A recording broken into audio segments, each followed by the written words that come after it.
O ano, bakit? Sabihin ko sa inyo, mahirap ako. Pero ito lang ang masasabi ko sa inyo. Kahit mahirap ako, hindi ko pinagmamaliit ang sarili ko. Dahil may ambisyon ako sa buhay. Hindi katulad naman ninyo, wala kayong mga ginawa kung hindi isipin ang sarili ninyo. Kaya ngayon, sisimulan ko na ito.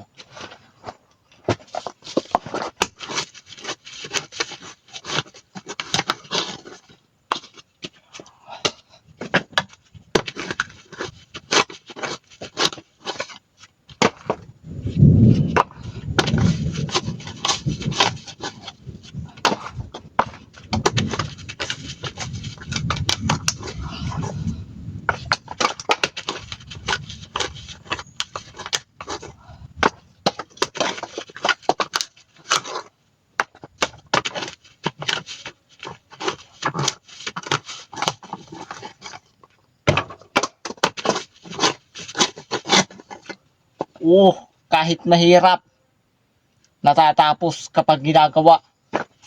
Yan ang trabaho ng mahirap. Kaya, yan lagi ang tatandaan ninyo. Hindi porkit mahirap, dapat natin ipagtabo yan. Dapat natin pakisamahan yan. Dahil kung wala nang mahirap, wala magtatrabaho sa inyo.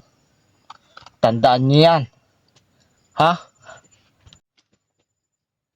At ako lang naman ito, ang nag-iisang hashtag coconut farmer. Yan. Yan nga pala guys yung ating kinakastahan na ginagatong-gatungan natin ngayon. At dito tayo guys nagtartadtad na tayo ngayon guys dito nung una natin nilukat. At saka guys naglulukat-lukat na rin nga pala ako dito guys. Ayan, hashtag follow na lang guys ngayon. Ayan, maraming salamat ulit guys sa mga nanonood ng ating video vlog.